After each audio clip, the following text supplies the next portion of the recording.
Hey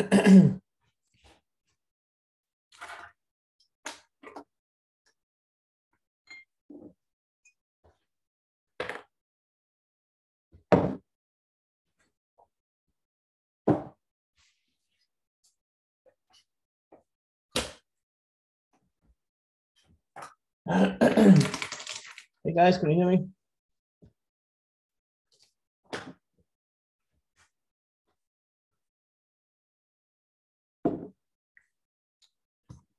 Can you guys hear me?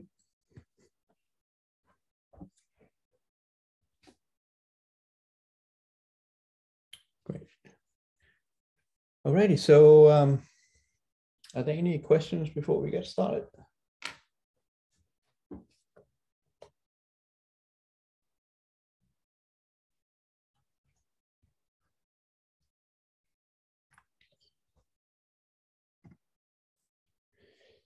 Okay, if that's not the case, then just one announcement. So next week, next Wednesday, we will swap a TA and lecture. Right, so you will have, so the lecture is 3 to 4:20. And the TA session is in our usual slot, 11 to 12:20, in person in the room is 219, right? Back.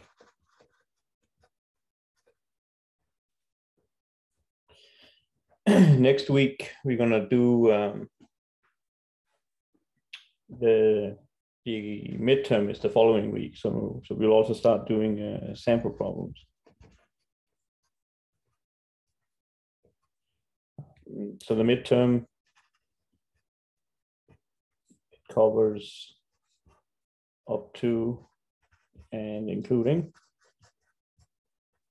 compactness.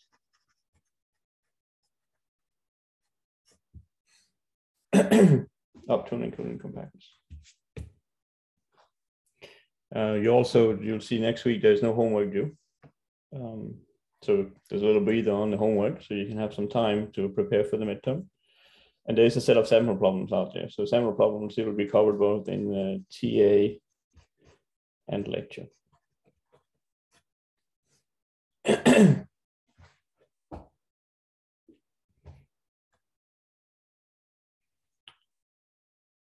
All right, are there any questions before we get started?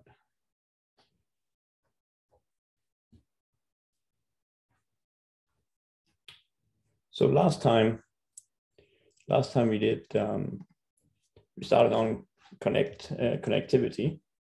So last time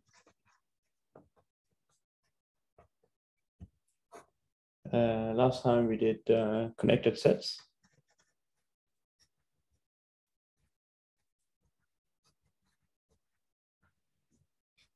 And this is what we're going to be doing today as well. So in R, this is what Abbott does. In R, all connected sets, we are intervals,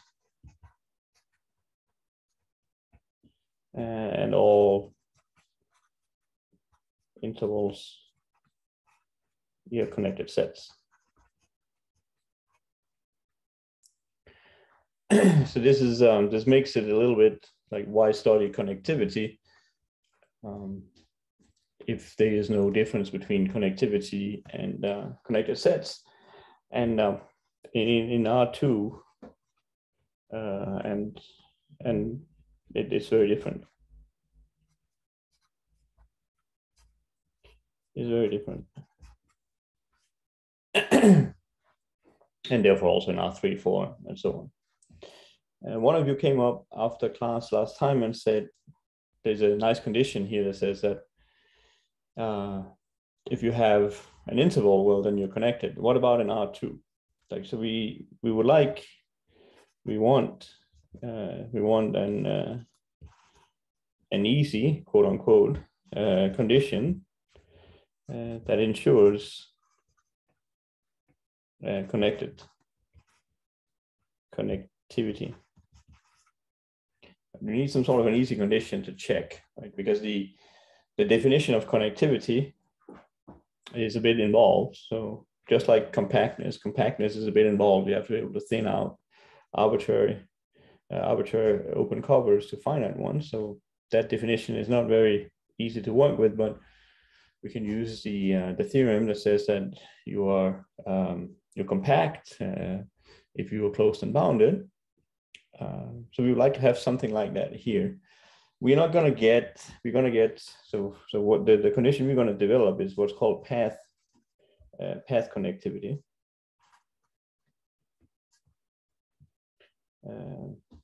Path connected, and this is strictly stronger. This is strictly stronger than connected. So it's a sufficient condition, but it's not necessary. But it is much easier to check that something is path connected than it is to check that it's connected. And for many, many examples, it's fairly straightforward to check path connectivity. And so this is a good sufficient condition to have. And so that's what today's lecture is about, developing this notion of path connectivity. Okay, so there's quite a way to go there to define what it means for a set to be path connected, and then ultimately to show that it's a stronger condition than connectivity. But this is what I'm going to try to do today. And we're going to start off with something that is seemingly unrelated, but nonetheless turns out to be highly related. We're going to start out with continuous functions. So our starting point is going to be continuous function. And this one here is this is Abbott. This is Abbott's chapter 4. So we're going to need this material anyway. So what does it mean for a function to be continuous? Well, so this is our definition. You take a set, let's say that the set is inside Rd, and then you take a function. You take a function from A to, say, I don't know, Rm. So it's a vector. It goes from a subset of Rd into Rm. And this is continuous. This function is continuous if for any open set,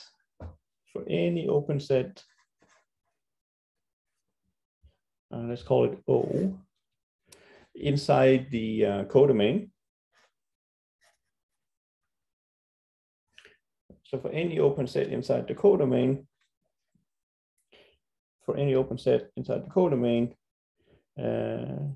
the pullback F inverse of O, well, this is going to be open over here in the domain. So this is inside Rd, that this thing here is open. Right, and you see this notation here, F minus 1 of O. And it looks a bit clunky. Let me just show you how it looks like in the textbook.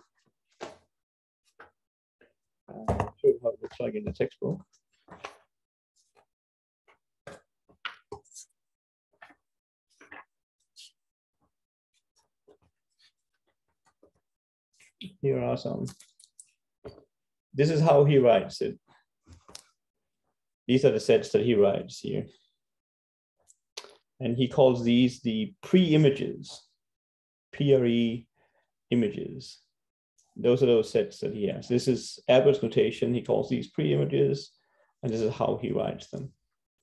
So let me write this out here in clear form so we don't have any confusion. That this notation here,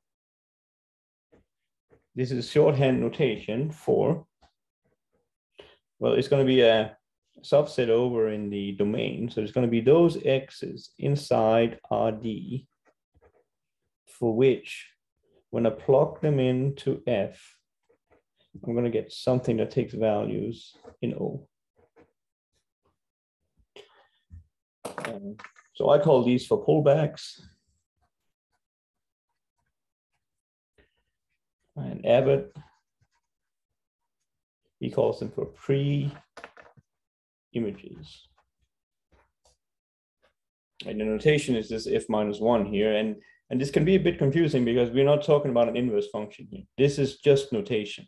We're not saying that this function up here needs to have an inverse. Right? So we're not, if minus 1 of O is, this is notation. We're not saying, right? So we are not saying, we're not assuming that if minus 1 as a function exists. We're not making any such claims. We're just saying that this set here, this pullback or the pre-image, that this set here is an open set inside RD. Right? And if you have that property for anything you want over here, then you have a continuous function.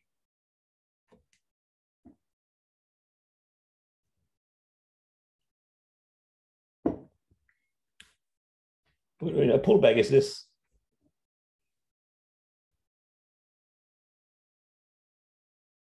Right? If pulls back O, if goes from A to RM, right? So O here is a subset over in the codomain. If inverse, this pulls that set back. That's why it's called a pullback.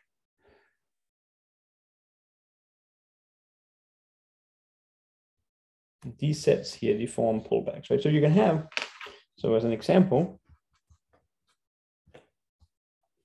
like our favorite sets, if you have a function, say going from R to R,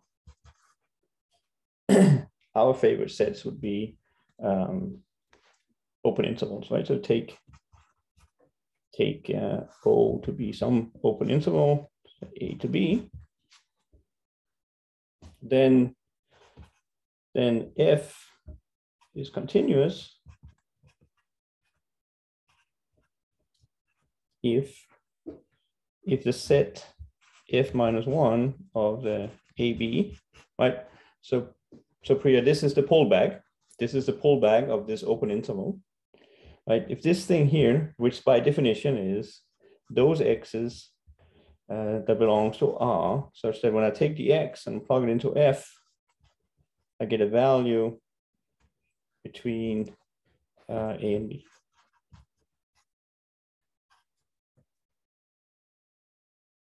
Right, so the demand, this is continuous if this thing here is open.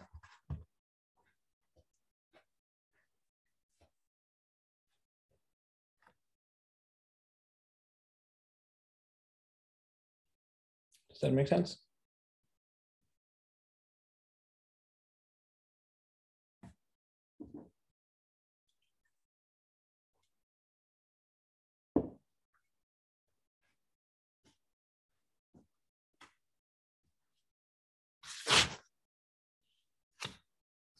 So this is of course a very important definition because this is how we define continuity. There are many equivalent formulations of continuity.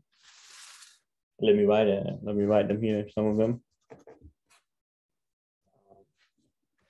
So we will have that if use the same indices, so if goes over into something in RM, this is continuous. And then this happens if and only if. And then we can rephrase it. We can rephrase it by saying that this happens if and only if. Then there's an equivalent statement. There are going to be two equivalent ways of characterizing this property there on the previous slide. The first one is it's the This one here is called the epsilon delta definition. This is the epsilon delta definition. You'll see that in lots of textbooks and lots of papers will be using this epsilon delta definition. And the epsilon delta definition says that you give me any point over here in A. So for any A in A, and for any small epsilon, that's why the epsilon delta comes in over here. So for any point in the domain, for any small epsilon, then what? Then I can find the delta. So that's the delta component. Such that for any point that is sufficiently close, for any point x in the domain, so this is R in our D,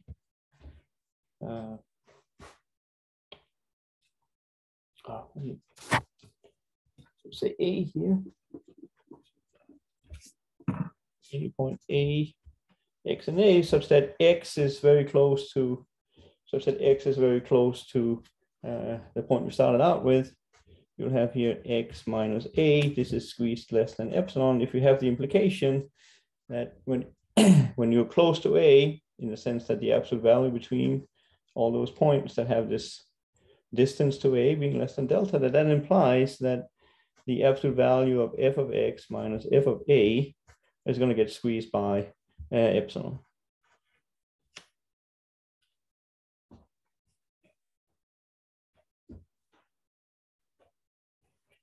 So this is the epsilon delta definition. It's a long one. So we take any point in the domain. If you stay close in the domain, then the values are going to stay close as well. That's the epsilon delta definition.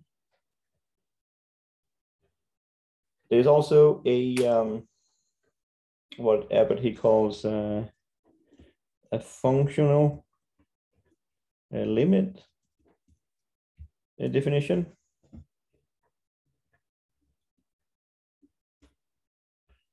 The functional limit definition says, again, you take anything in the domain. Okay, so give me a point in the domain, and for any sequence inside the domain, such that xn converges to the point A, that implies that the function values converge as well, namely that f of xn converges to f of k. So these are three completely equivalent ways of characterizing continuity of a function.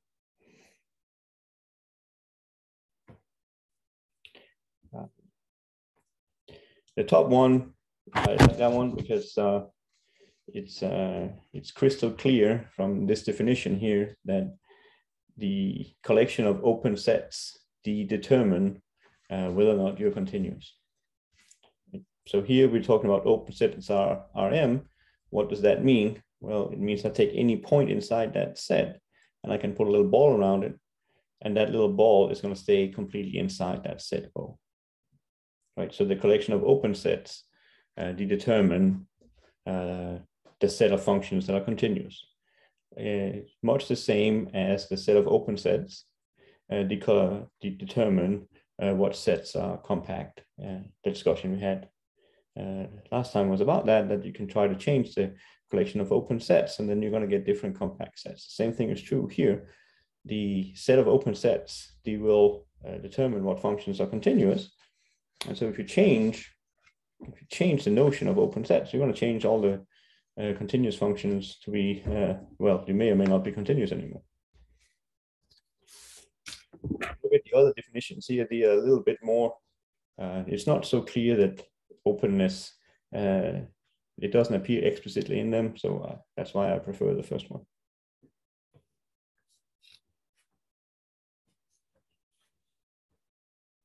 So let's maybe look at a couple of examples.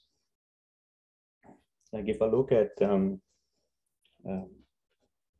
if I would look at something like, maybe do something like, I take the this is my A, right? And so I'll take an X in here and I'll map X into, say, sine of X. So this is going to be a value in R, and this is continuous. This is continuous.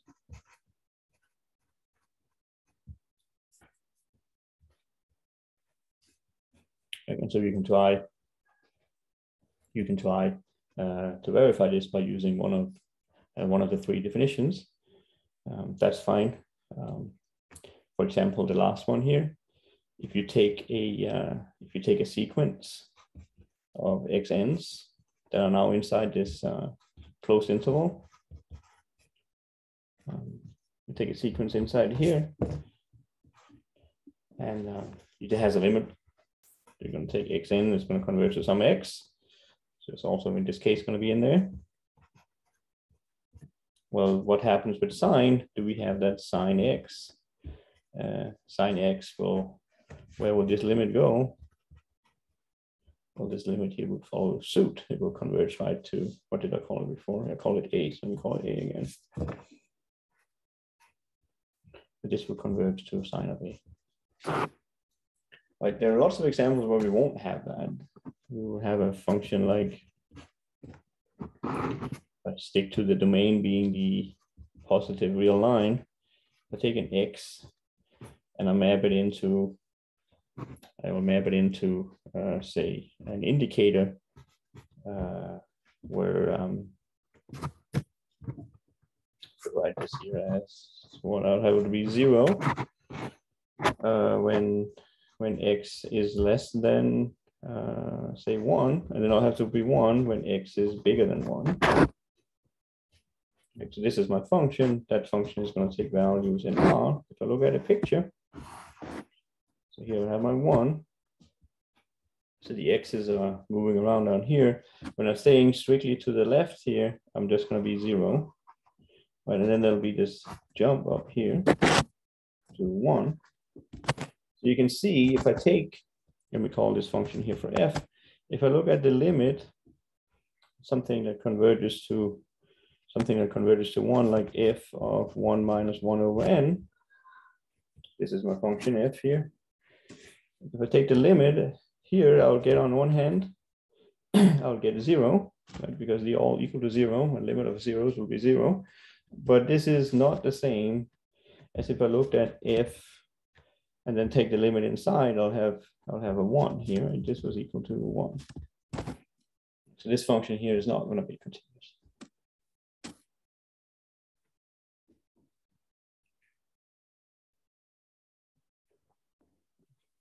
Perhaps the more exotic example is going back to the one that we had last time.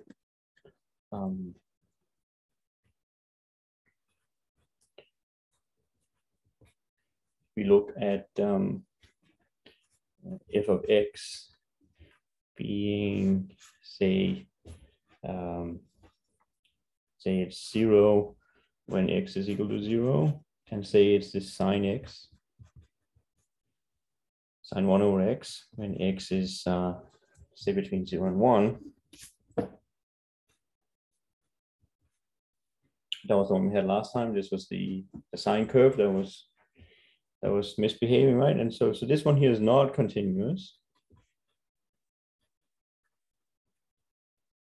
But that's not continuous because so we can find so for any point, this was from last time.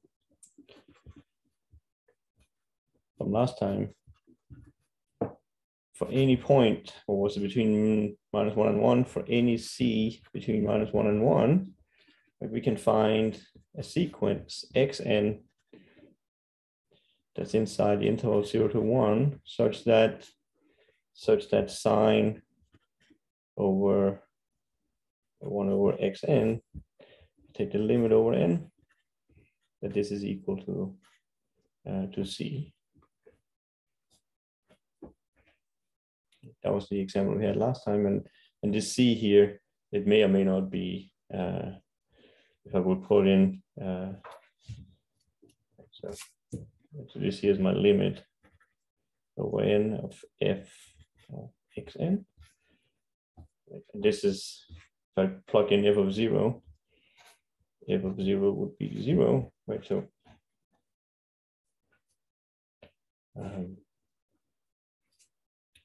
like this sequence here has this limit, and I also want that xn converges to 0. This is because the function we're looking at is this is not very nice, right? It starts out, I think it starts out here, right? And then it will oscillate. You'll oscillate faster and faster and faster as we come closer and closer to 1. And so consequently, because it has this quasi oscillation in here, what I can do is I can find like a sequence of points. I can find a sequence of points that would converge to any value between 1 in here and then -1 down here.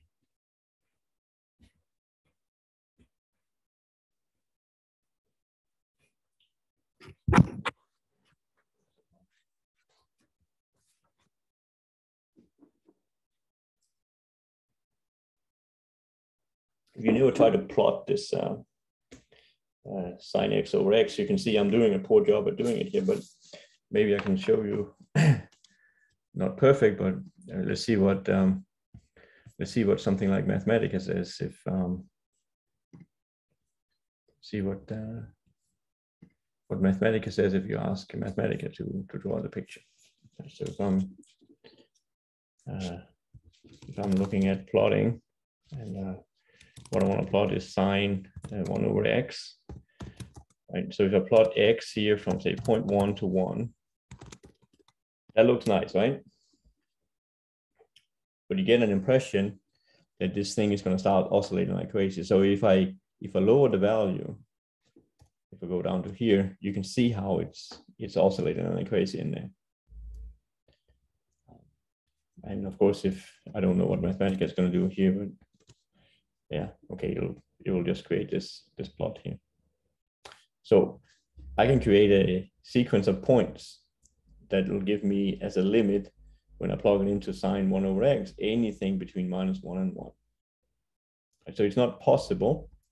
It's not possible to assign a value. For this particular example, it's not possible to assign a value in here that'll make it continuous. It doesn't matter what you put in here, it will never be continuous. And that's because it has this wild oscillation near 0. Any questions on this?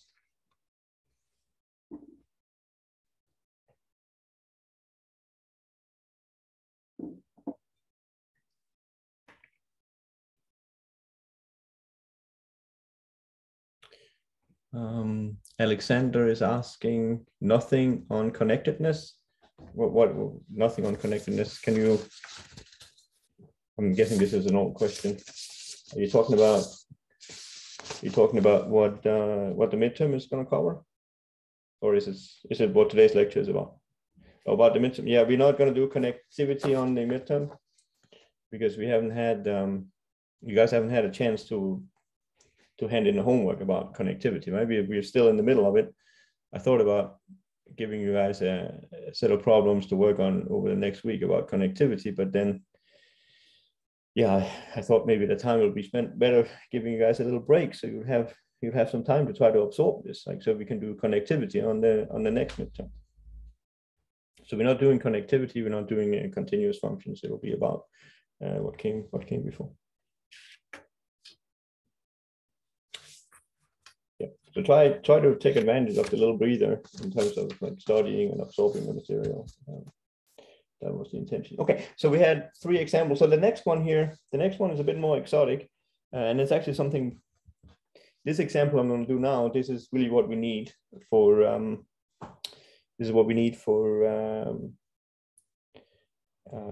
For connectivity. So this here is also. This is you can find the solution if you want. In this problem 13.1 on the practice sheets. So I'm going to take you through it now. It's a distance function. So let me try to write out what that is. So you take a set in RD, and you take a point in RD. Again, so what you do is, so what is the picture like? So I cannot draw in more than 2 dimensions. So I have my set, This is my set. And then I have a point. Say the point is sitting here. This is my x. And what I'm interested in is measuring the distance from x to the set. So that distance is going to be denoted by dA of dx, right? So that's my point. A is the set. This is going to be denoted by the smallest, so that's the infimum. And then what you do is you take points inside here, let's call them A. I'm measuring the distance from x to A, so that's what we have here, when A is allowed to vary around inside the set capital A. That's the distance function. This is the distance function. And please note, we're making very little assumption that A is just an arbitrary set. We're not saying A is closed. We're not saying A is open. We're not saying anything like that. A can be something arbitrarily crazy, right? So A is this set here.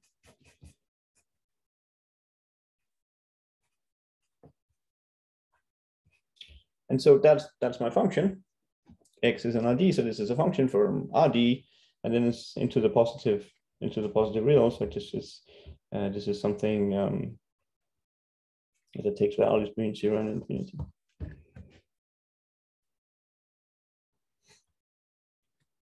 Right, and it's an infimum, right, because we don't know, we're not arguing anything about attaining.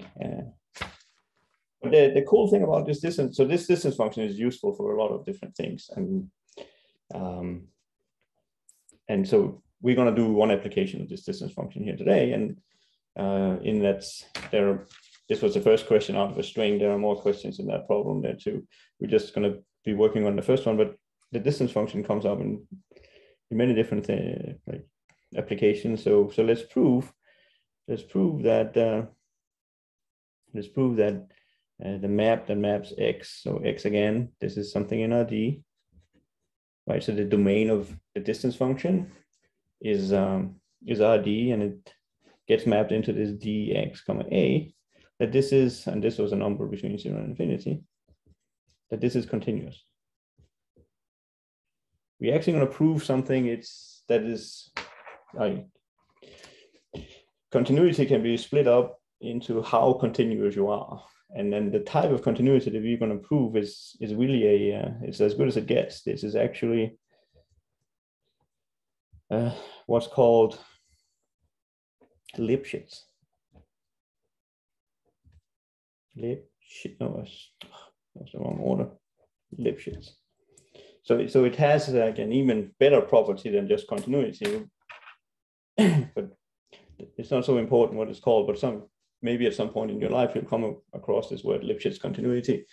And this distance function here has exactly that very special property. Okay, so let's prove that it's continuous.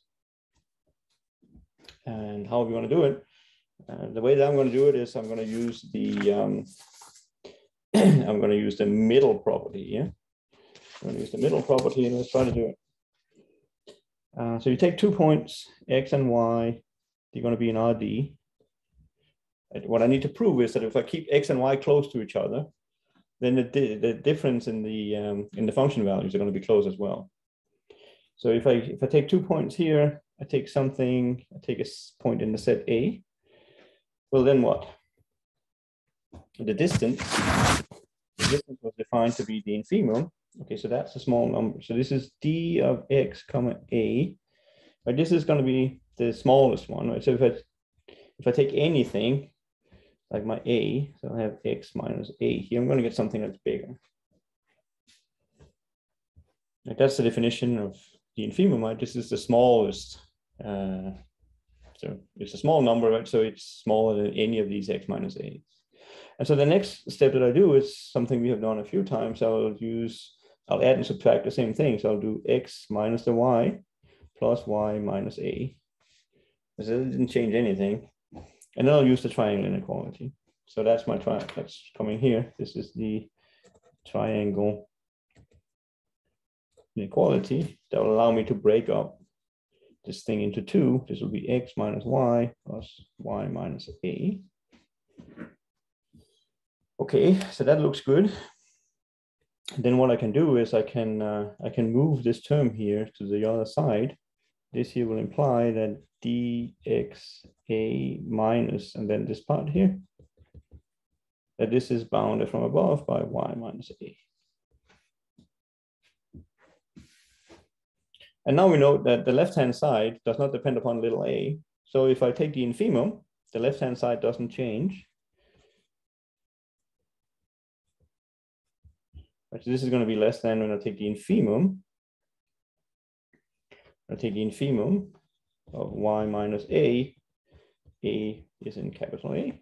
And this is my d of y capital A. And then I'm almost there, because now I can move this term to the other side, and I can move this term, I can swap them over. And then I'll have the dx comma a minus, and then the one over here, dya. This is bounded from above by x minus y.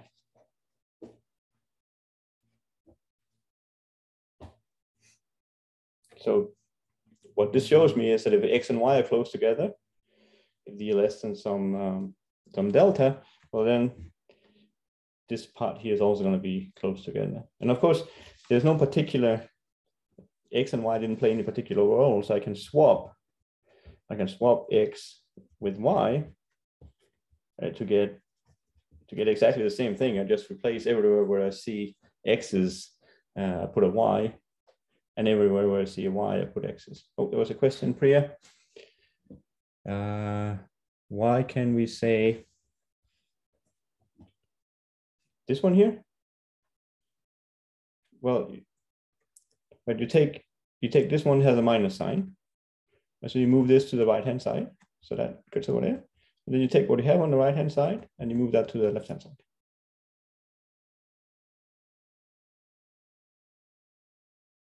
Which then you have the first part will be the same. This one here comes from the right hand side, it gets moved over here, so you get that one, and then this one goes on the other side and get it over here. From here to this one. Well, if I, on the left-hand side, there's no little a. There's no little a. So when if I took the infimum over a, there's no little a here, so that will just be the same. So over here, when I take the infimum, but this is the only place I'm taking the infimum over little a's. So how big is this thing when a varies? And when I take the infimum over this part here, right, then I'm going to get d, because that's the definition of dya. And dya is up here.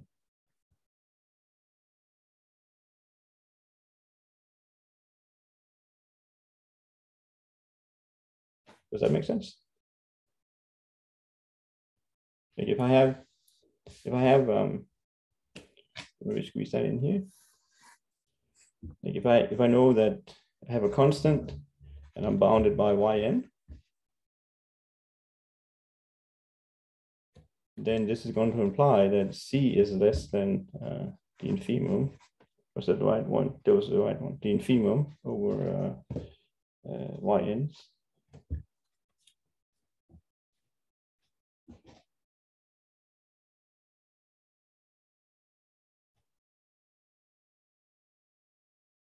You can't have that. If you have the infimum is gonna this is gonna preserve the lower bound. You cannot have that the infimum, if every single element is bounded from below by a constant, then the infimum is gonna obey that bound too. Because if it didn't, it wouldn't be the infimum. Is this one here is this the one that's sticky? The same thing is going to be true if you know that c is an upper bound. Then when I take the supremum, this is going to imply that c is bigger than the supremum. Yep. Okay, so we swap them. We're going to do the same calculation. We don't need to go through this, but you're going to get that. So everywhere you see x's, you'll put y's. And then you're going to have y minus x here. And so from you combine these two things, you'll get now that the absolute value of x minus y, that this is bounded by the absolute value. And this is, when you have such a nice property, this is what is called Lipschitz, right? So that means that if I keep these two close together, you're also going to keep these ones close together, and so you have continuity.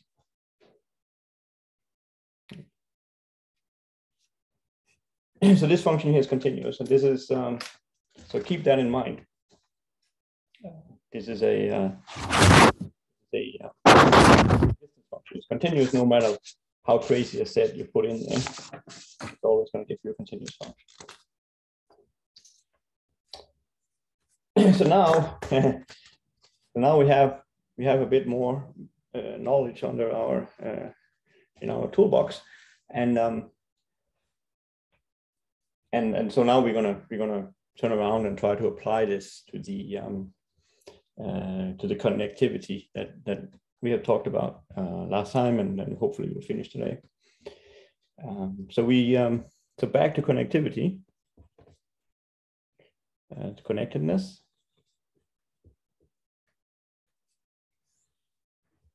So back to connectedness. So from last time,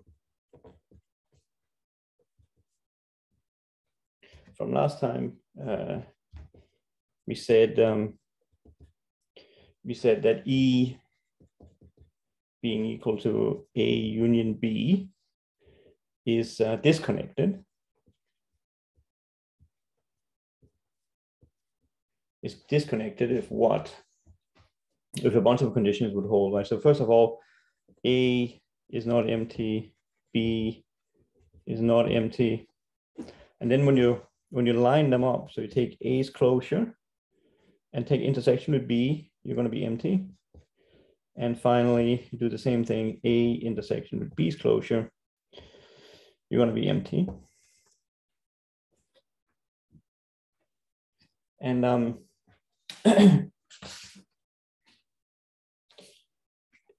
a thing we did last time was relate this to open sets. So let me try. So let me write this as a lemma to make it clearer.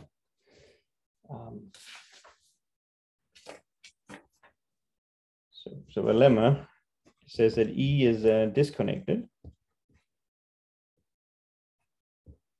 if and only if I can find open sets, O1, O2, disjoint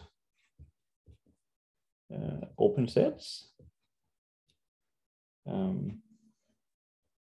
covering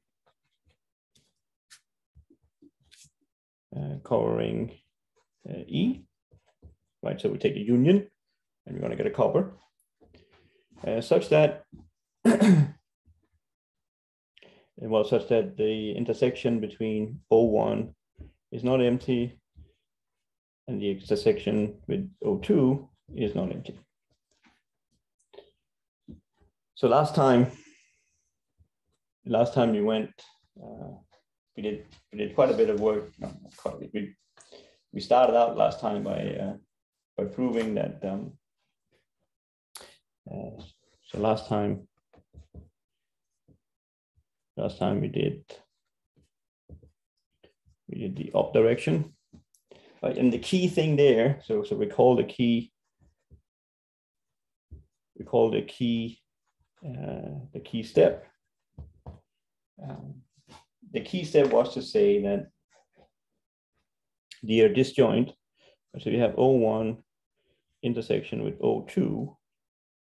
This was empty, right, because they're disjoint.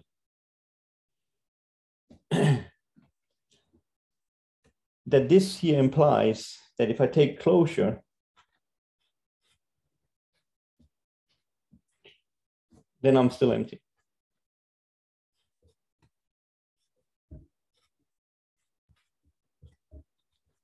And this was the key thing. So when you have open sets, then if I close one of them, I'm still not going to be intersecting. So that was the key step we did last time. What I want to show you now is how to go the other way. I didn't do that last time because we didn't have this distance function. And So this one here is new. Let me try to see if I can go through how to do this one here. So what we're going to do is we're going to say that E is disconnected. I'm going to create these open sets here so we have the right properties. We're going to go take an E is disconnected, so we have this structure, right? So we're going to go from the top to the bottom. So we're going to let E have that form. E is going to have the form A union B with all these properties here. So we're going to have that A and B, it cannot be empty. And then we're going to have that A intersection B is empty. And we're going to have the last one, that A intersection B bar, the closure B is empty. Right? And now from there, I want to create these open sets. And you can see this is kind of a, like, how do you go from this? You have no information about A and B. You don't know anything about E. There's no open sets here. So how would one go about doing it? Well, the way that we're going to go about doing it is using this distance function. So here's how it works. So you're going to set O1, where we have to create these open sets. So we're going to create them by saying that O1, those x's in RD, such that the distance,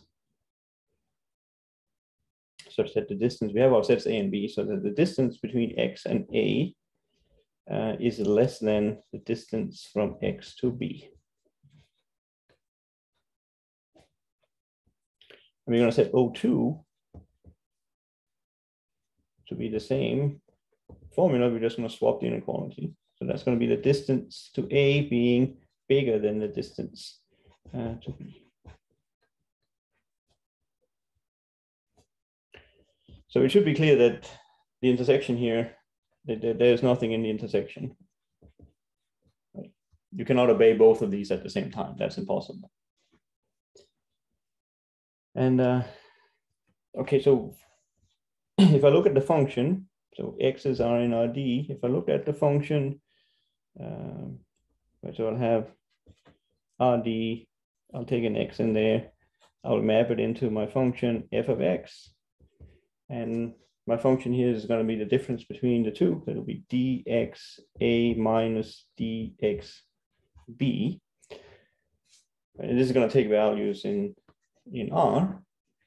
This one here is now continuous.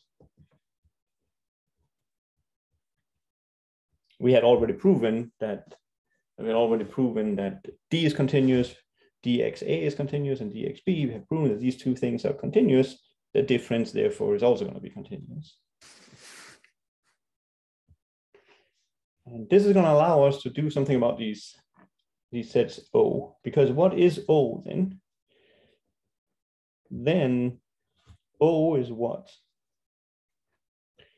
Well, if I use the function f that I have here, O is equal to those x's in RD. And what I have a difference, right? So I move this to the other side. So I'm going to get that this is where f of x is less than 0.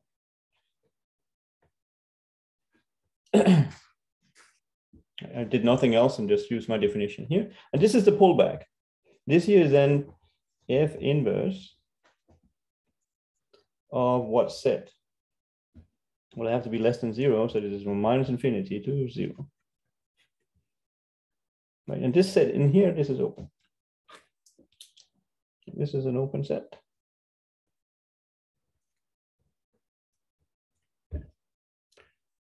So this is open, if it's continuous, therefore this set here is going to be open. That's open, so because this set is open and f is continuous, we'll then have that O1 is open.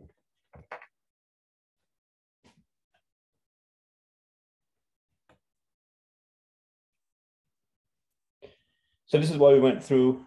This is why we went through all the work in establishing that the distance function is continuous, because now we know that O1 is an open set. we also know, of course, by analog, likewise, O2, well, this is going to be what? I'll have to move this thing to the other side. So this is going to be exactly where X plugged into F is positive. So this is equal to the pullback, the pre-image. And now I have to be positive, so this is going to be from 0 to infinity. But this is again going to be an open set. F is still continuous. Therefore, O2 is open.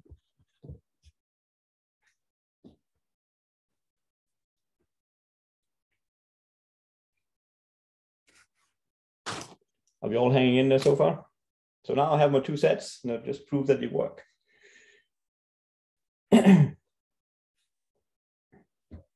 This is the that's the claim, right? We're trying to go from the top part to the bottom part, right? So we have to create these disjoint sets, and you now have to have these properties over here. And we went from A and B, and now I pulled these ones out of my hat, and now I'm claiming that they're going to do all the stuff that I want them to do. And let's just finish up by showing that they do. These sets here are going to work.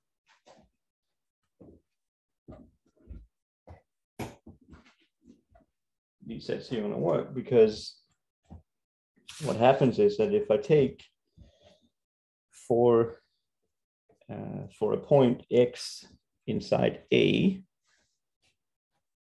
for a point X in A, I claim that the distance to B is strictly positive. And why is that?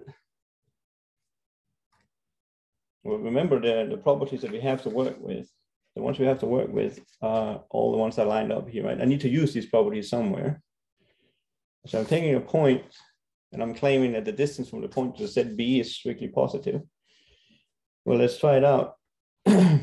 What I know is that I know that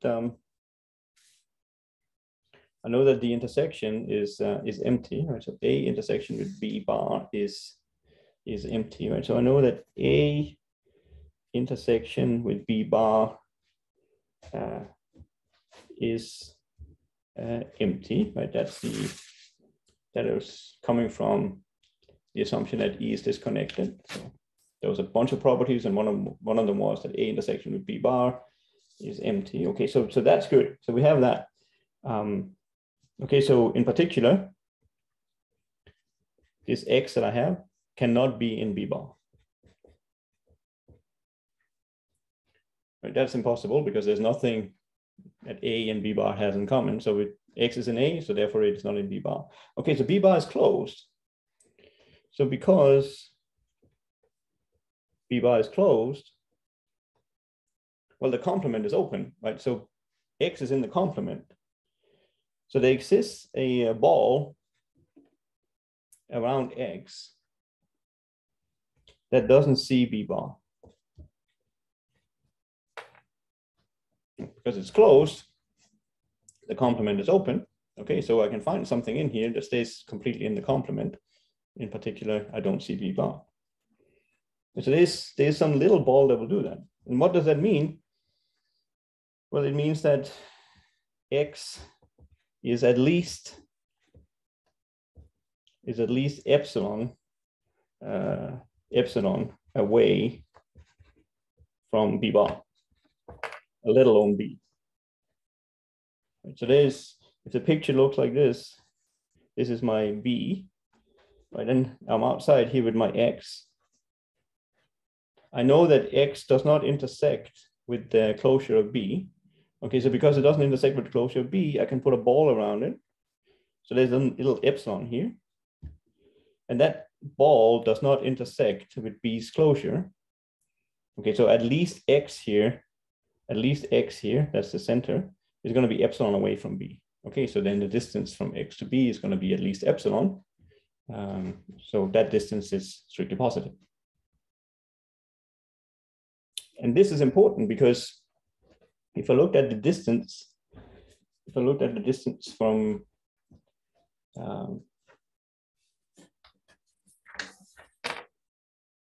if I look at the distance, instead for measuring the distance from X to B, I'll measure the distance from X to A. This will be 0. So I am in this situation that the dxb is strictly bigger than dxa. Because this one here was 0, and the other one was at least epsilon. So I have this property, and that means, look at the definitions over here, this means that I am in the set, this one is bigger, so I am in the set O1. Okay, so X here is in O1.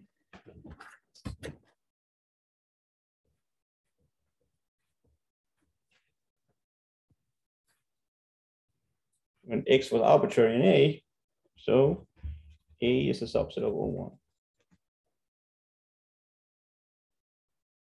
X was arbitrary, so A is inside O1. And of course, likewise, we get the other one. B is going to be a subset of O2. And that's what we needed. So now we have the properties. Now we have the properties. We have the exist these disjoint open sets, like an E. E was given to be A union B, but you're not empty. And so now we'll have that A is inside E, of course, because that was what was given. So you'll have A intersection with O1. This is exactly A, so that's not empty. And this here would exactly be B intersection with O2. Well, that's going to be B, and B was not empty. Okay, so then you have that property. So then we're done.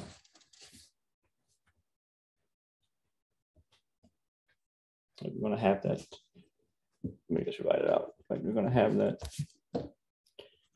E intersection with O1. This was equal to A union B intersection with O1. Right, but inside here you have at least A, which is not empty. And likewise, if we take E intersection with O2, this will be A union B intersection with O2, and inside here you'll find B, and B was not empty. So then you have the properties that we're claiming.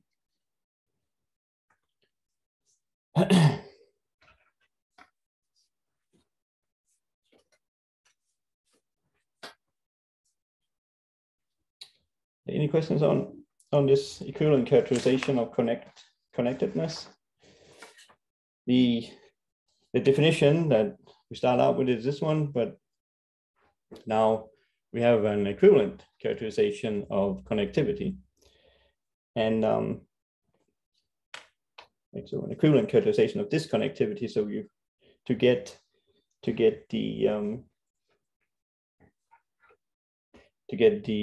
the connected property, right? We have to negate this one, right? So that the negation of this one is going to be equivalent to the negation of this one. So the corollary is the one we're going to be using just a little bit. Right, so the corollary is that E is connected. Remember, all sets are characterized by either being connected or not. If you're not disconnected, then you're connected. This is the same thing as saying that for right here there was an existence, so you have to negate it. So you negate this one. You negate this one.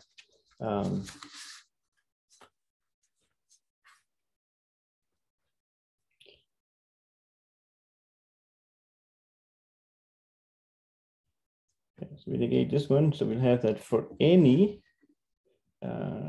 O1, O2, disjoint, open cover of E. We'll have that E intersection with O1 is empty, or E intersection with O2 is empty.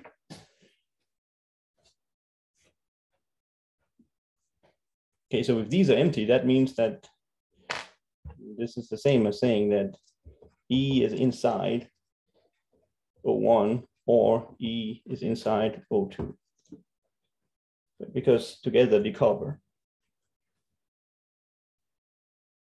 So now we have a property for connectivity. It says that if I take two disjoint open sets that cover E, then the set E is connected if it sits inside one of them exclusively. And that's the property that that we're going to be using to prove that certain sets are connected. This was a long way around it. Are there any questions about the proof here? I know some of you are a little bit, you would rather see examples than you will see all these proofs, but we also need to see proofs. So I'm trying to strike a balance here. We're looking at examples and then we're looking at some proofs. Are there any questions about the proof here?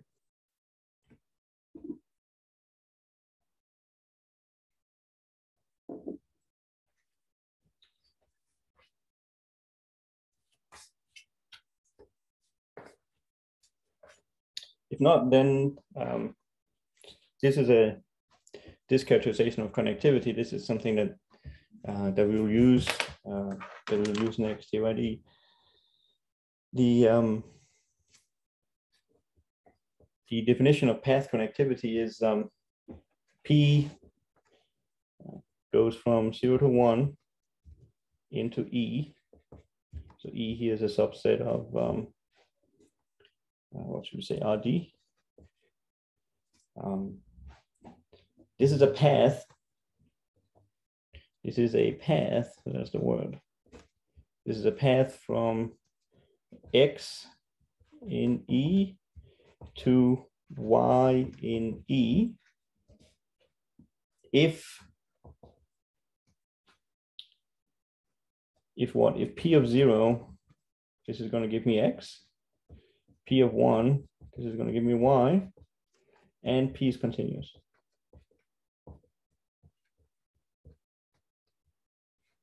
So what we're doing here is we have our set. This is our set E. You take 2 points, you take an X here, and you take a Y here. Then a path is any continuous function that will start out here, and then it will go around over to here. That is a path, and then we're going to say that E is path connected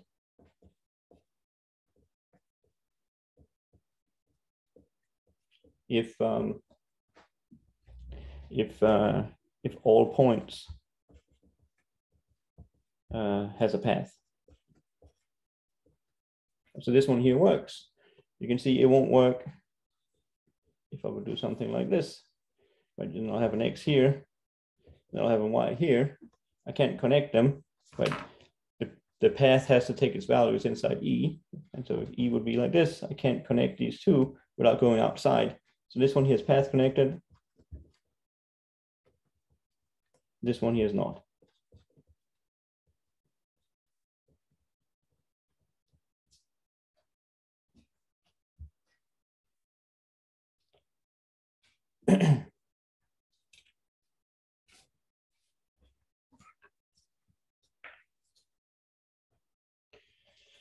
And so the big theorem is that if you have this property that you're path connected, then you're also connected.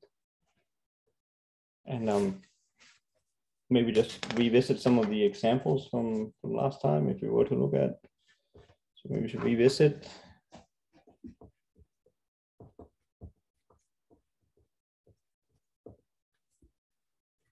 From last time.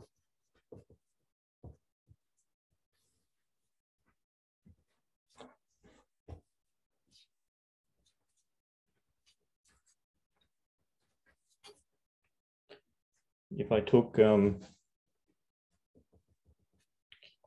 ball, so if I looked at the ball centered at X, so that'll be my X. I'm looking at a ball, say it has maybe not 1, but maybe it has radius epsilon as we usually take it to be. But this is path connected because take any 2 points, I can draw a straight line in there, and that straight line will stay inside the ball. So this is path connected. If I would look at the, if I look at, say, those x's in RD such that they have exactly value 1, then what is that path connected?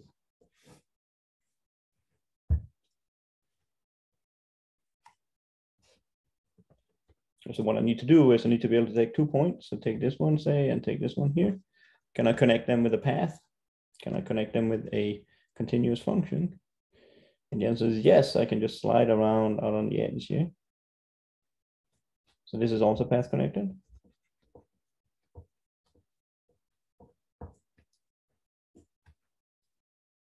If I looked at the 2 balls kissing, that was, let me just draw the picture. So we had a ball here, and then we had another ball here. Right, so there's exactly 1 point in common, a 1 point kiss. Is that path connected?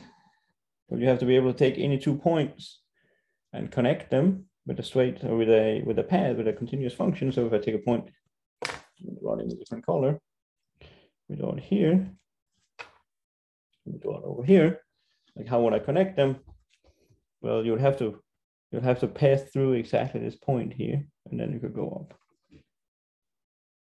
So this is path connected.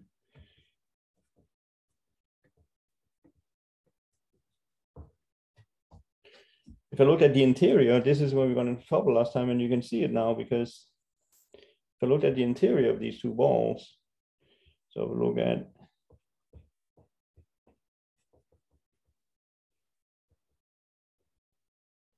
the same 2, but just having removed the shell. Right? Now these are not path connected, because I can't travel through that 1 point that I could over here. Like here, there's no point. There's no point in common.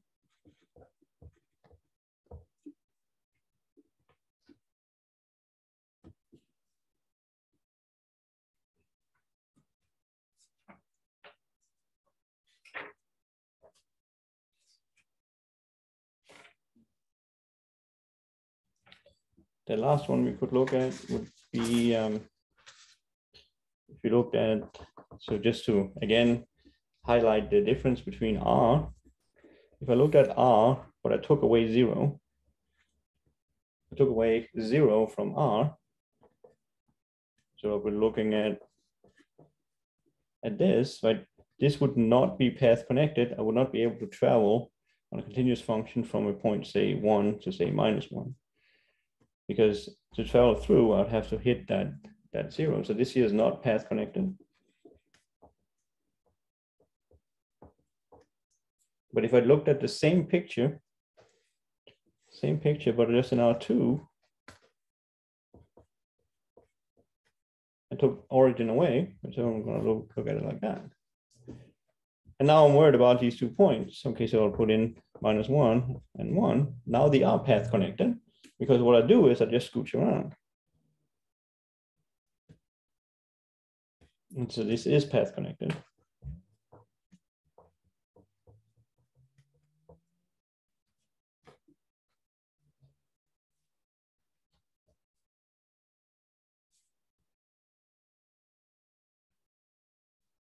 Are there any questions on? Now we did a handful of examples again, they're similar to the ones we had last time, but now we try to look at them through the lenses of path connectivity. Are there any questions? You're quiet now, guys. If there's something that is not clear, please speak up.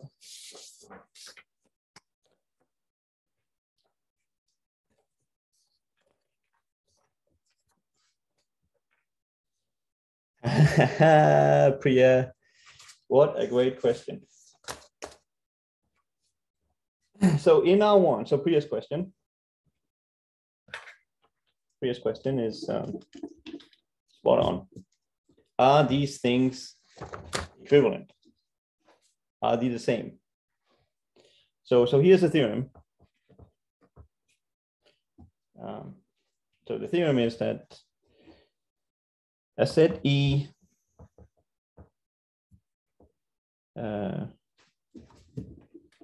so let this set here be let E be path connected.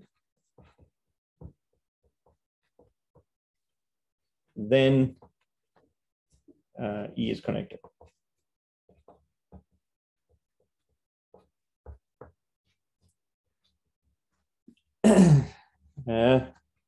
But this is not Priya's question. So some other comments.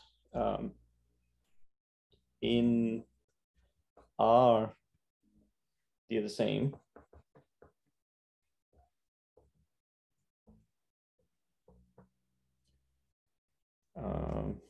I think open sets.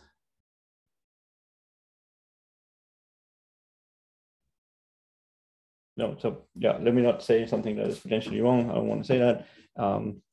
In R2, you can be different.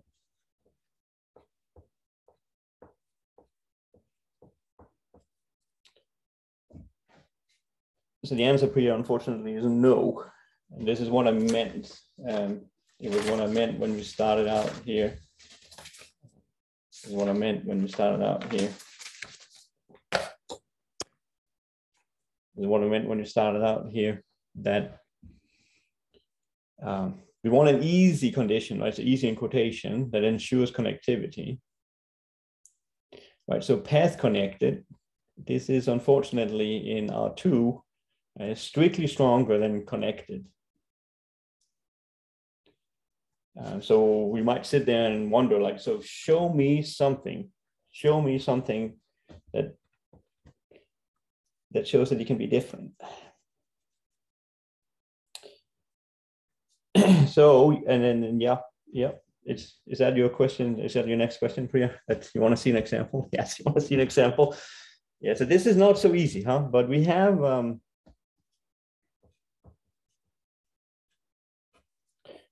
example at our disposal.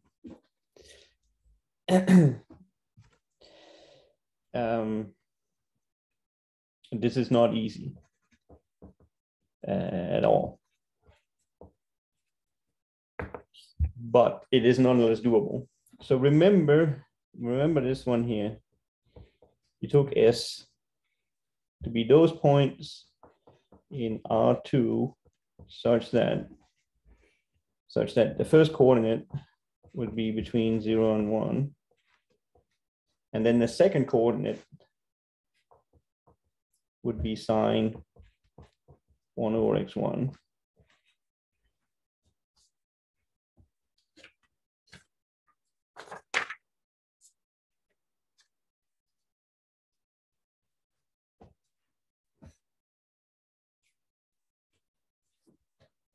And then we looked at the closure. Does anybody remember what the closure was? This would be S, union all the limit points, right? And the problem is here around 0, right? That's where the problem is. So you need to have 0 for your x1 component, and then you need to have, what can you have on your second component? What can you have for your x2?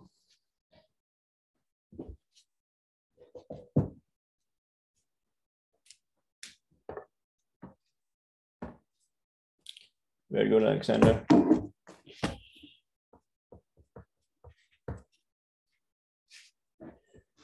Okay, so I am claiming that this is the thing that's going to work. So are they the same? Are they not the same? Are they different?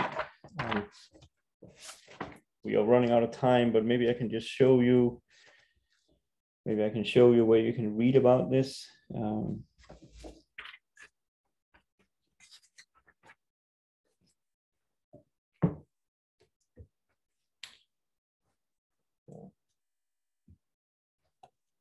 Right. So if you ever are to go and take a course in topology, in the US, there is a standard topology book that is being used at the graduate level. So, and this is being used throughout the country. James Moncker's book on topology.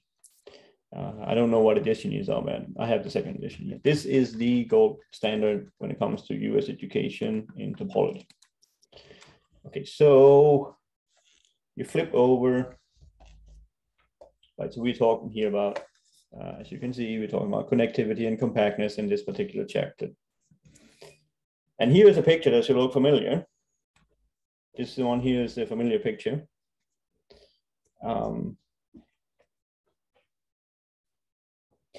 This is one of these bad ones. This object here is not path connected.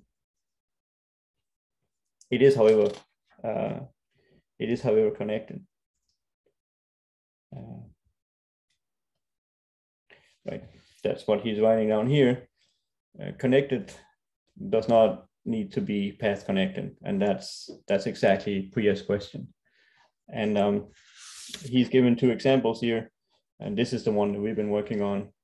There's quite a bit of work. I was planning on maybe going through some of it, but we're out of time. But so the answer to Priya's question is unfortunately no. And this example that we've been working with for a bit, this is one of them. You have it's connected, but it is unfortunately not path connected, and that requires to be in R2. And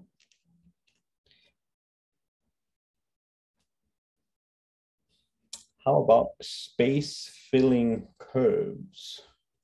Yeah, this is not something that we're going to be talking about in our class. We're not talking about, we won't be talking about these cool curves that are out there. I don't know if Abbott, does he talk about space filling curves? He has a chapter towards the end where he talks about all kinds of things, but I don't know. I'm not sure if he's talking about any of these cool curves.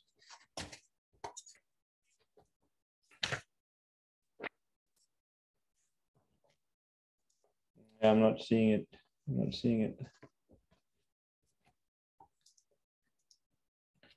Yeah, we're not going to be talking about IA, but of course that is another topic that we could have had, but we're not going to talk about that.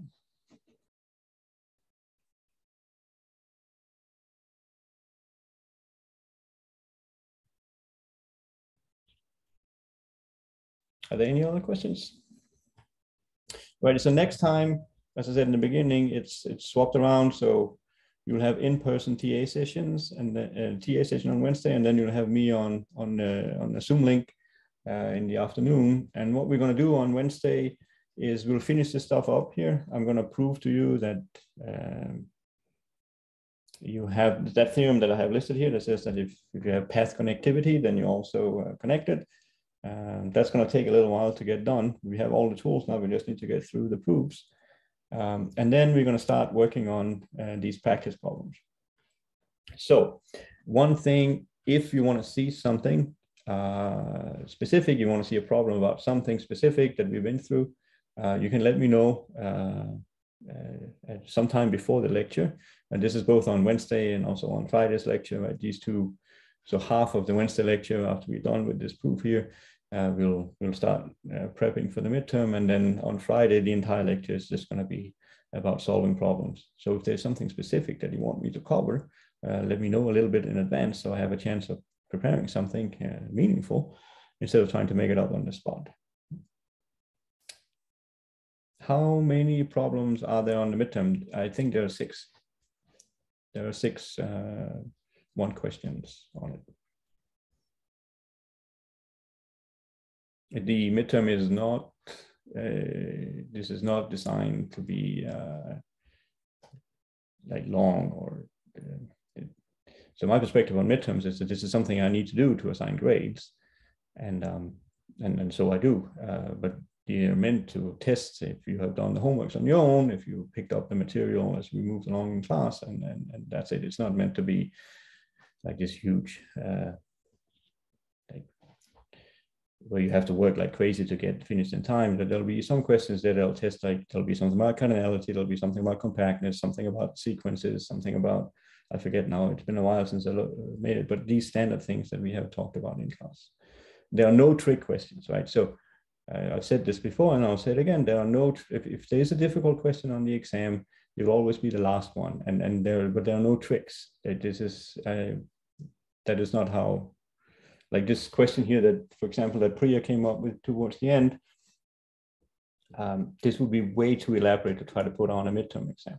This is not something that belongs there, because it's a difficult proof, and it would have to be something that you have a fair chance of completing within, so we have, if there are 6 questions, right, there are 80 minutes, you divide 80 by 60, so on average time to solve one of these problems would be like 12-15 minutes. So questions should be reflecting the time that you have on average to do it. So I say this every year, and it also happens, it has happened in the past that students are, after the exam, you'll then say, but there were no trick questions. And like, yeah, there are no trick questions. Like, this is not how it's going to be. It's not going to be full of, you have to have this brilliant idea to do something. Like, no, that is not the intention. I'm not going to say that this is going to be straightforward. This is not the case, but it's not going to be an exam where there'll be like tricks that you have to come up with. That it's something that you have seen versions of in the homework and in the lectures. And any other questions?